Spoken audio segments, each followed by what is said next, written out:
Las aventuras de Tom Sawyer por Mark Twain, capítulo 4. El sol se levantó sobre un mundo tranquilo y lanzó sus esplendores como una bendición sobre el pueblecito apacible.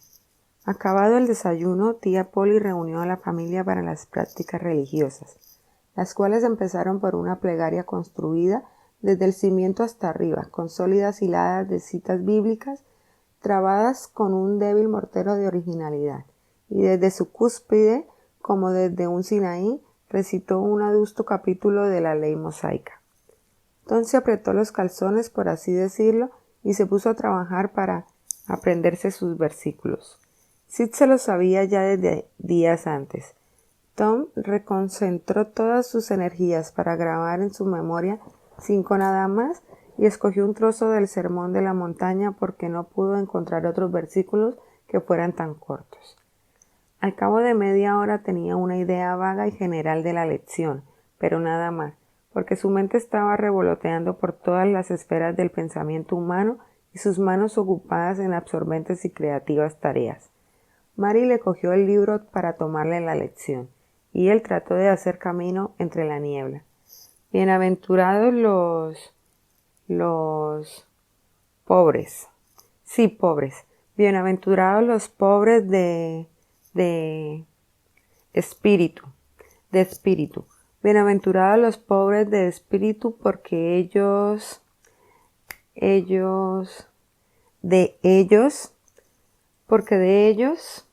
bienaventurados los pobres de espíritu, porque de ellos será el reino de los cielos. Bienaventurados los que lloran, porque ellos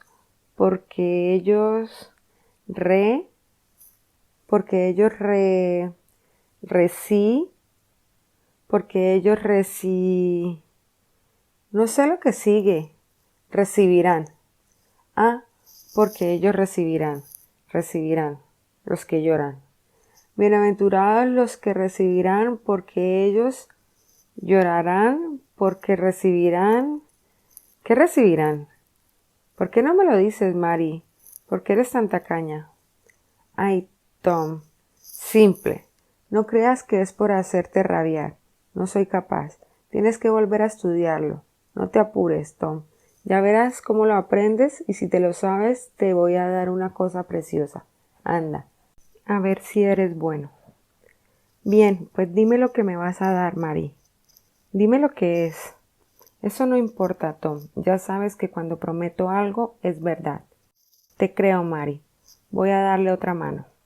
Y se la dio, y bajó la doble presión de la curiosidad y de la prometida ganancia. Lo hizo con tal ánimo que tuvo un éxito deslumbrador. Mary le dio una flamante navaja Barlow que valía 12 centavos y medio, y las convulsiones de deleite que corrieron por su organismo lo conmovieron hasta los cimientos. Verdad es que la navaja era incapaz de cortar cosa alguna, pero era una Barlow de las de verdad, y en eso había imponderable grandiosidad. Aunque de dónde sacarían la idea los muchachos del oeste de que tal arma pudiera llegar a ser falsificada con menos cabo para ella. Es un grave misterio y quizá lo será siempre. Tom logró hacer algunos cortes en el aparador y se preparaba a empezar con la mesa de escribir cuando le llamaron para vestirse y asistir a la escuela dominical. Mary le dio una jofaina de estaño y un trozo de jabón, y él salió fuera de la puerta y puso la jofaina en un banquillo que allí había. Después mojó el jabón en el agua y lo colocó sobre el banco.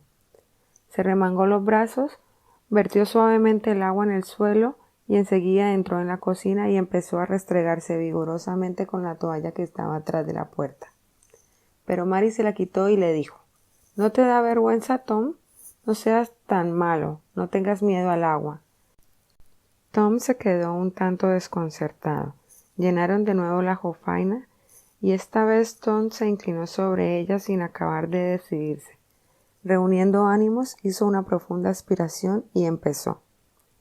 Cuando entró a poco en la cocina, con los ojos cerrados, buscando a tienta la toalla, un honroso testimonio de agua y burbujas de jabón le corría por la cara y goteaba en el suelo. pero cuando salió la luz de entre la toalla aún no estaba aceptable, pues el territorio limpio terminaba de pronto en la barbilla y las mandíbulas, como un antifaz, y más allá de esa línea había una oscura extensión de terreno de secano que corría hacia abajo por el frente y hacia atrás, dando la vuelta al pescuezo. Mary le cogió por su cuenta, y cuando acabó con él era un hombre nuevo y un semejante, sin distinción de color, y el pelo empapado estaba cuidadosamente cepillado, y sus cortos rizos ordenados para producir un general efecto simétrico y coquetón. A solas se alisaba los rizos con gran dificultad y trabajo, y se dejaba el pelo pegado a la cabeza, porque tenía los rizos por cosa afeminada y los suyos le amargaban la existencia. Mary sacó después un traje que Tom solo se había puesto los domingos durante 2 años. Le llamaban el otro traje, y por ello podemos deducir lo sucinto de su guardarropa. La muchacha le dio un repaso después que él se hubo vestido. Le abotonó la chaqueta hasta la barbilla, le volvió el ancho cuello de la camisa sobre los hombros, le coronó la cabeza después de cepillarlo con un sombrero de paja moteado. Parecía, después, mejorado y atrozmente incómodo, y no lo estaba menos de lo que parecía, pues había en el traje completo y en la limpieza una sujeción y entorpecimiento que le atormentaban. Tenía la esperanza de que Mary no se acordaría de los zapatos, pero resultó fallida. Se los untó concienzudamente con una capa de sebo, según era el uso, y se los presentó. Tom perdió la paciencia y protestó de que siempre lo obligaran a hacer lo que no quería, pero Mary le dijo persuasiva: «Anda, Tom, sé un buen chico», y Tom se los puso gruñendo. Mary se arregló enseguida y los 3 niños marcharon a la escuela dominical, lugar que Tom aborrecía con toda su alma, pero a Sid y a Mary les gustaba. Las horas de la escuela eran de 9 a 10:30, y después seguía el oficio religioso. 2 de los niños se quedaban siempre, voluntariamente, al sermón, y el otro siempre se quedaba también, por razones más contundentes. Los asientos, sin tapizar y altos de respaldo de la iglesia, podrían acomodar unas 300 personas. El edificio era pequeño e insignificante, con una especie de cucurucho de tablas puesto por montera, a guisa de campanario. Al llegar a la puerta, Tom se echó un paso atrás y abordó a un compinche también endomingado. «Oye, Bill, ¿tienes un vale amarillo?» «Sí. ¿Qué quieres por él?» «¿Qué me das?» «Un cacho de regaliz y un anzuelo». «Enséñalos». Tom los presentó. Eran aceptables, y las pertenencias cambiaron de mano. Después hizo el cambalache de un par de canicas por 3 vales rojos, y de otras cosillas por 2 azules. Salió al encuentro de otros muchachos, según iban llegando, y durante un cuarto de hora siguió comprando vales de diversos colores. Entró en la iglesia al fin con un enjambre de chicos y chicas limpios y ruidosos. Se fue a su silla e inició una riña con el primer muchacho que encontró a mano. El maestro, hombre grave, ya entrado en años, intervino. Después volvió la espalda un momento y Tom le tiró del pelo al rapaz que tenía delante, y ya estaba absorto en la lectura de su libro cuando la víctima miró hacia atrás. Pinchó a un tercero con un alfiler, para oírle chillar, y se llevó nueva reprimenda del maestro. Durante todas las clases Tom era siempre el mismo, inquieto, ruidoso y pendenciero. Cuando llegó el momento de dar las lecciones, ninguno se las sabía bien, y había que irles apuntando durante todo el trayecto.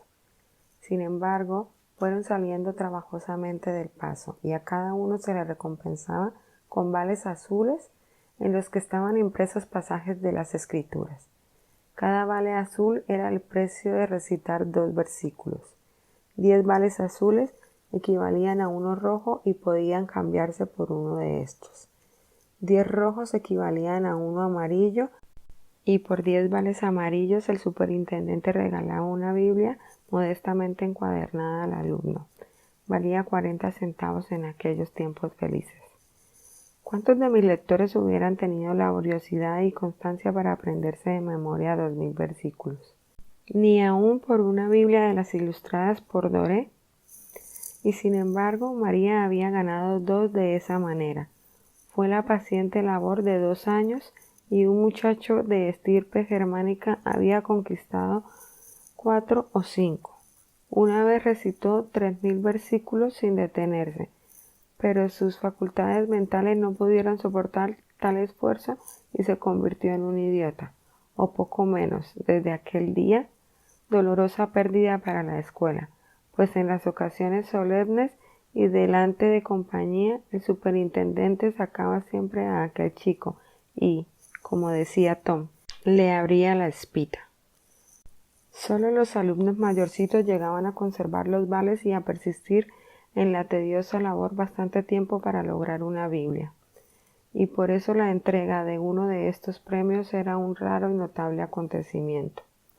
El alumno premiado era un personaje tan glorioso y conspicuo por aquel día, que en el acto se encendía en el pecho de cada escolar una ardiente emulación, que solía durar un par de semanas.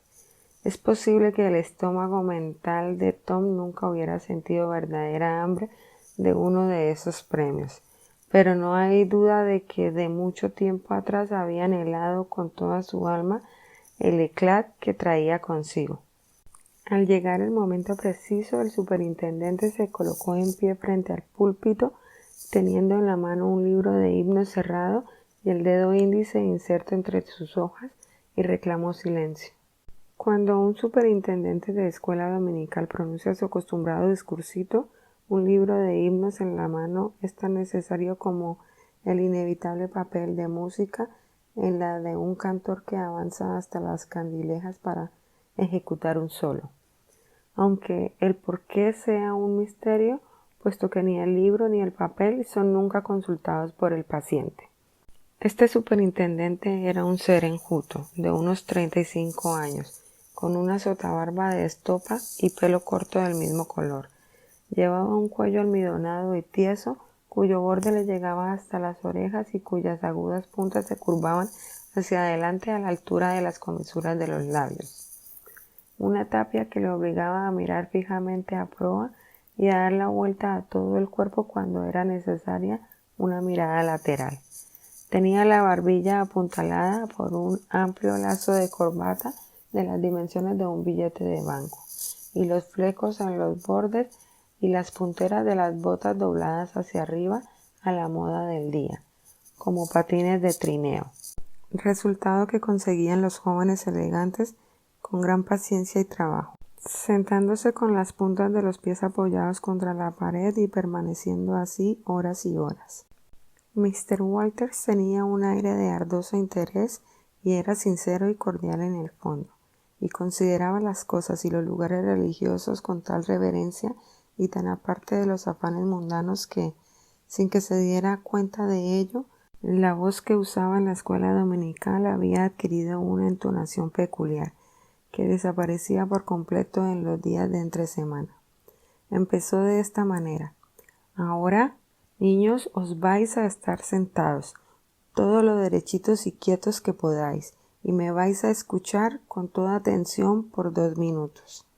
Así me gusta. Así es como los buenos niños y las niñas tienen que estar. Estoy viendo a una pequeña que mira por la ventana. Me temo que se figura que yo ando por ahí fuera, acaso en la copa de uno de los árboles, echando un discurso a los pajaritos. Necesito deciros el gozo que me causa ver tantas caritas alegres y limpias reunidas en un lugar como este, aprendiendo a hacer buenas obras y a ser buenos. Y siguió por la senda adelante. No hay para qué relatar el resto de la oración. Era de un modelo que no cambia y por eso nos es familiar a todos.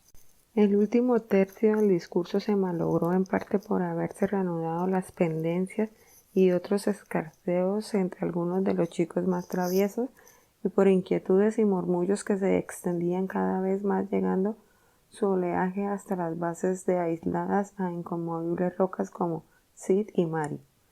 Pero todo ruido cesó de repente al extinguirse la voz de Mr. Walters, y el término del discurso fue recibido con una silenciosa explosión de gratitud.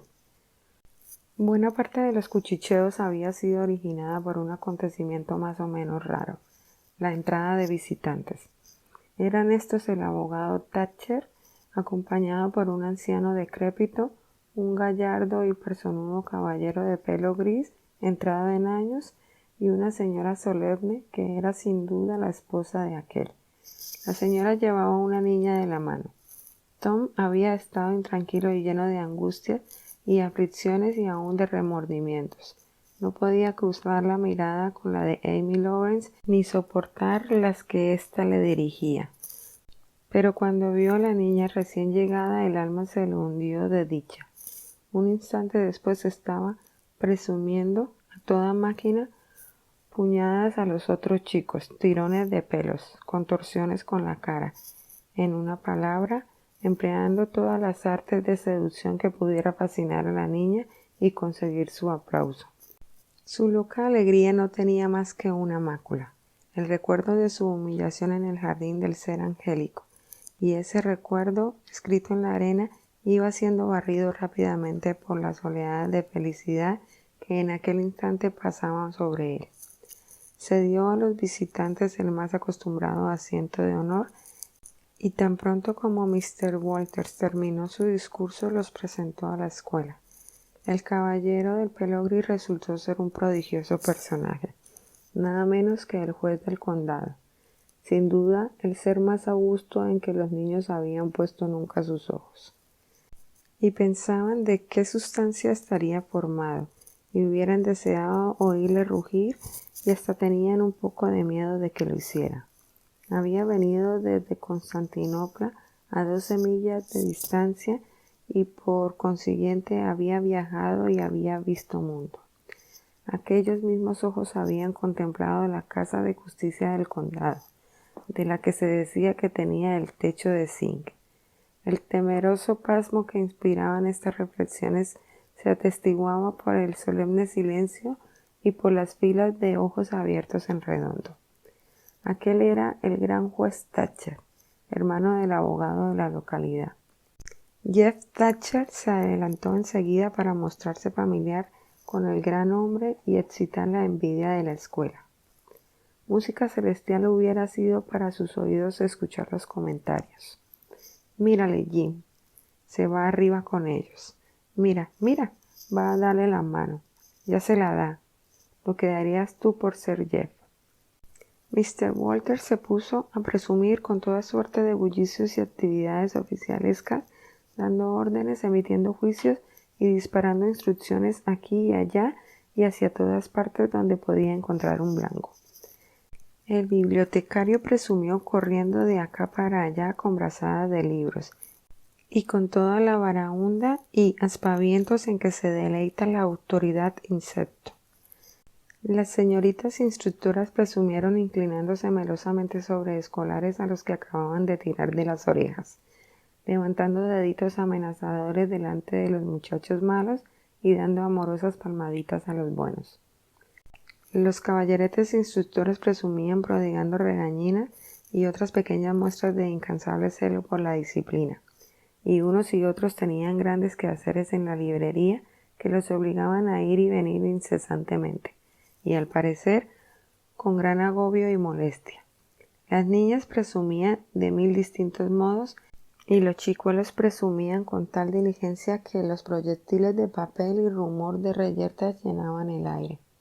Discerniéndose sobre todo ello, el grande hombre seguía sentado, irradiaba una majestuosa sonrisa judicial sobre toda la concurrencia y se calentaba al sol de su propia grandeza, pues estaba presumiendo también.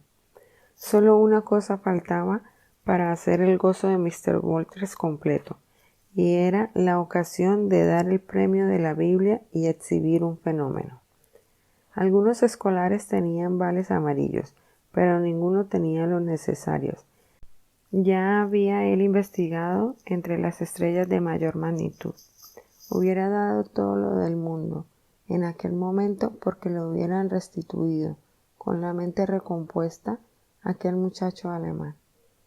Y entonces, cuando había muerto toda esperanza, Tom Sawyer se adelantó con 9 vales amarillos, 9 vales rojos y 10 azules, y solicitó una Biblia. Fue un rayo cayendo de un cielo despejado.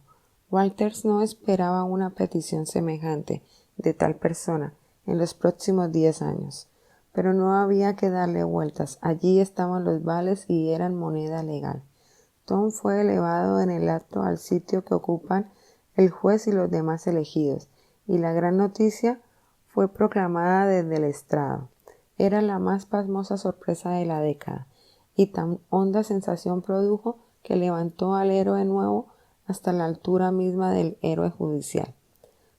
Todos los chicos estaban muertos de envidia, pero los que sufrían más agudos tormentos eran los que se daban cuenta demasiado tarde de que ellos mismos habían contribuido a aquella odiosa apoteosis por ceder sus vales a Tom a cambio de las riquezas que había amontonado vendiendo permisos para enjalbejar.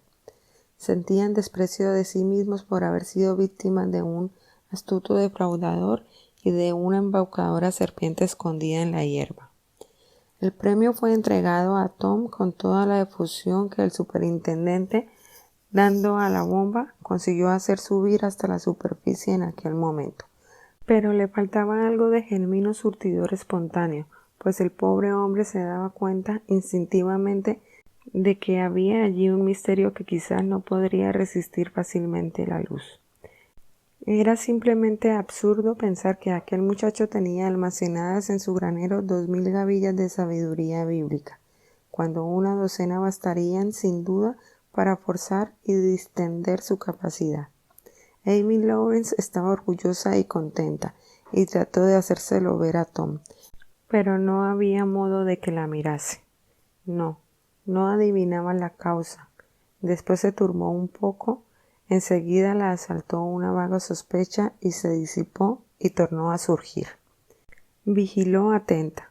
Una furtiva mirada fue una revelación y entonces se le encogió el corazón y experimentó celos y rabia, y brotaron las lágrimas y sintió aborrecimiento por todos y más que por nadie, por Tom, el cual fue presentado al juez, pero tenía la lengua paralizada, respiraba con dificultad y le palpitaba el corazón, en parte por la imponente grandeza de aquel hombre, pero sobre todo porque era el padre de ella.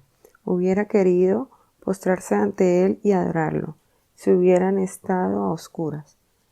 El juez le puso la mano sobre la cabeza y le dijo que era un hombrecito de provecho, y le preguntó cómo se llamaba.